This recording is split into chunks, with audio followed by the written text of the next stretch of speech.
अस्सलामुअलैकुम जी, welcome back to my channel. Hopefully सब ठीक होंगे। अल्हम्दुलिल्लाह मैं भी बिल्कुल ठीक। तो यहाँ पर आज मैं आप लोगों के साथ शेयर कर रही हूँ भाई वीकली क्लीनिंग, क्योंकि क्लीनिंग तो डेली होती है, सम टाइम तो 2 दफ़ा भी होती है।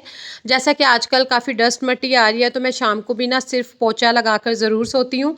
और यहाँ पर ना एक दिन मैंने डिसाइड किया हुआ है, और अगर एक दिन हफ्ते में डिसाइड कर लेना, कोई भी दिन जो आप लोगों के लिए कन्वीनियंट हो, तो उस दिन ज़रा थोड़ी सी डीपली क्लीनिंग हो जाती है। डीपली क्लीनिंग से मतलब यानी कि डेली तो सिंपल सफाई होती है, बस हल्की फुल्की सी डस्टिंग कर ली, झाड़ू लगा दिया और पोछा लगा दिया। लेकिन यहाँ पर एक दिन मैंने डिसाइड किया हुआ होता है जुमे वाले दिन कि भाई सोफ़े हटा के फर्नीचर थोड़ा सा आगे पीछे करके और पीछे से जो है ना वो झाड़ू भी लगवाना और पोछा भी लगवाना, जिसकी वजह से जो तमाम कोने और नुकरे होती हैं ना वो बिल्कुल नीट हो जाती हैं। उनके पीछे कचरा जो है वो जो रहा हुआ होता है तो वो ये है कि साफ़ हो जाता है।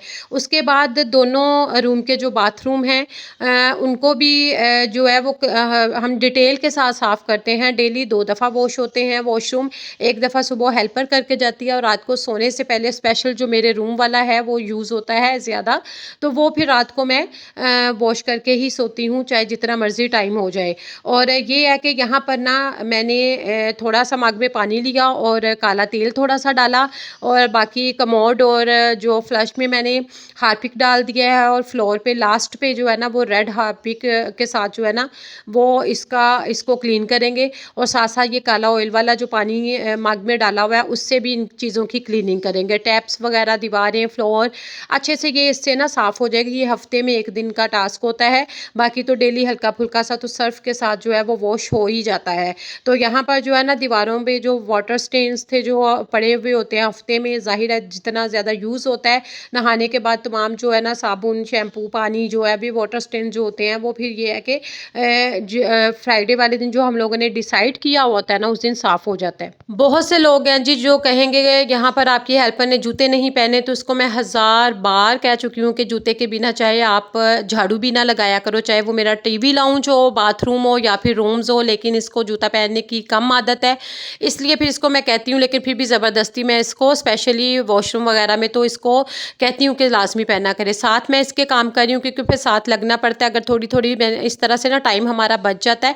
2 लोग हों फिर ज़रा जल्दी इस तरह की थोड़ी सी अगर काम क्लीनिंग हो जाए ना तो फिर डेली की बजाय ना थोड़ा सा ज़रा ज़्यादा काम लगता है। तो यहाँ पर जो आपकी बाल्टी वगैरह, मग है, सीट है, यहाँ पर इन तमाम चीज़ों को भी अच्छे से साफ़ कर लिया है।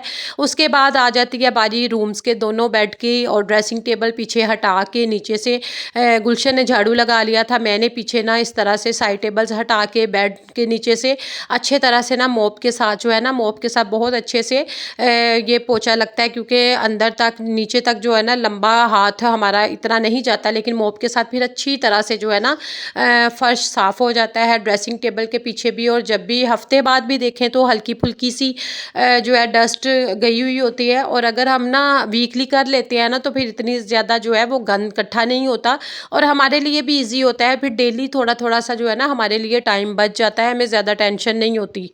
जी, तो यहाँ पर मैंने कुछ कपड़े अपने जो है वो जो है ना आयरन करके रख लिए थे, ताकि वो भी मैं अपनी वाली कबर्ड में जाके इनको हैंग कर आऊँ।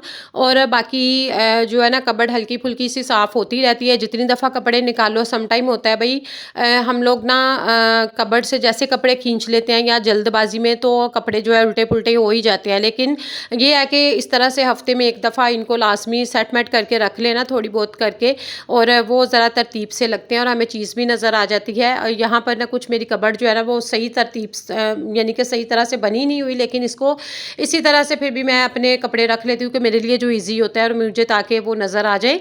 और आजकल के वैसे जो लॉन के कपड़े हैं जो घर में यूज़ होने वाले हैं ना, उनको मैं इस तरह से जब वॉश होने के बाद सीधे के सीधे उनको प्रेस करने की ज़रूरत नहीं होती, उनको सीधा का सीधा इसी तरह से मैं उनकी तह लगा के उनको रख लेती हूँ। और ज़ाहिर है 2 से 3 दफ़ा चेंज करने होते हैं, तो वो जब भी शावर लेने के बाद ईज़िली फिर उनकी सिलवटें जो वो निकल जाती हैं। अब आ गई हमारे दूसरे बाथरूम की बारी, तो ये ज़रा साफ़ होता है। मेरे वाले वॉशरूम ज़्यादा वो यूज़ होता है, ये होता है यूज़ लेकिन बहुत ज़्यादा नहीं यूज़ होता। और लेकिन हमने इसको हफ़्ते में 1 दिन लाज़मी इस तरह से डिटेल के साथ हल्का-फुल्का साफ़ करना वो होता है।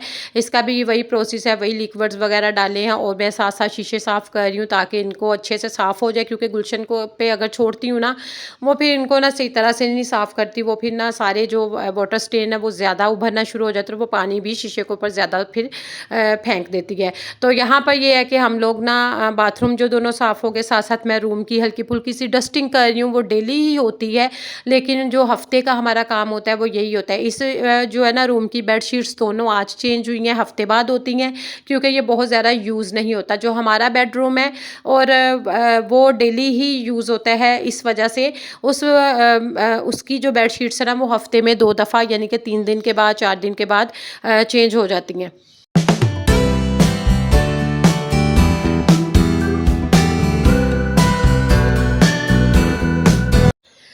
जी, तो साथ-साथ इस तरह की क्लीनिंग भी हो रही है और ये स्विच बोर्ड जो है ये भी हफ़्ते बाद ही साफ़ होते हैं, क्योंकि ज़ाहिर है कि जितनी दफ़ा ऑन ऑफ लाइट्स करो तो फिंगर्स के निशान जो लग-लग के ये भी गंदे हो जाते हैं, आस-पास वाला एरिया भी साफ़ हो जाता है और हफ़्ते में इनको भी 1 दफ़ा ही देखा जाता है। उसके बाद ये है कि हल्की-फुल्की जो टेबल्स वगैरह वो ऊपर-ऊपर से तो साफ़ डेली हो जाते हैं, लेकिन यहाँ पर अब ये आपको 2 डिब्बे नज़र आएँगे, ये गुठलियाँ ये मैं पढ़ने के लिए रखती हूँ और इसको मैं हटा लूँगी। इनको इनकी साइड पे रखूँगी, ये इसलिए कि यहाँ पर साथ ही ना मैंने रखे होते हैं अगर जय नमाज़ बिछा के, तो ताकि नमाज के बाद इसको थोड़ा-सा ज़िक्र करने के लिए इसलिए बाकी हल्का-फुल्का ये साफ़ होता है। डाइनिंग टेबल जो है वो वीक में 1 दफ़ा ही साफ़ होता है नीचे से, क्योंकि ये इसका इस तरह का जो फर्नीचर होता है ना, इसको साफ़ करना बड़ा मुश्किल होता है डिज़ाइनिंग वाले फर्नीचर को, लेकिन इसको हफ़्ते में 1 दिन होता है और यकीन करें कि इतनी डस्ट फिर भी पता नहीं कहाँ से आ जाती है, क्योंकि ये ना टीवी लाउंज की और रूम्स की जो है ना, मैं दिन के टाइम वैसे भी विंडो जो है वो ओपन रखती हूँ। उसके बाद जी हफ़्ते बाद जो है दरवाजे जितने भी पूरे घर के डोर्स हैं, उनको इसी तरह से मैं साफ़ कपड़ा लेके उसको अच्छे से निचोड़ के, सूती कपड़े को तो इस तरह से मैं गीला करके उसको अच्छे से निचोड़ के, तो इससे मैं दरवाज़ों की अगली और पिछली साइड पे अच्छे से साफ़ कर लेती हूँ। तो ये हफ़्ते में की हमारी क्लीनिंग होती है और हफ़्ते में इस तरह के जो काम है ना, अगर हम कर लेना, फिर हमारा पूरा काम घर जो है वो नीट रहता है। और उसके अलावा ये है कि हमें ज़्यादा डिटेल के साथ डेली साफ़ करने से जो है ना, डेली हमारा टाइम बच जाता है और टाइम भी थोड़ा लगता है क्लीनिंग के दौरान ना। तो उसके बाद किचन की मैं आप लोगों के साथ ज़रूर शेयर करूँगी कि वीकली जो किचन की भी किस तरह से क्लीनिंग करती हूँ। तो बाकी होपफुली आपको आज की ये छोटी-छोटी जो टिप्स हैं, अच्छा अपने घरों को इसी तरह से अगर हम लोग मैनेज कर लेना, थोड़ी-सी रूटीन बना लें, थोड़ा-सा हम ना कामों को डिवाइड कर लेना और टाइम को डिवाइड कर लें, डेज़ को डिवाइड कर लें, तो फिर हमारे लिए बहुत ईज़ी हो जाता है। होपफुली आज की टिप्स छोटी-छोटी आप लोगों को अच्छी लगी होगी कमेंट करना मत भूलिएगा। अपना और अपने प्यारों का ख़्याल रखिएगा। Take care. अल्लाह हाफ़िज़। Bye bye.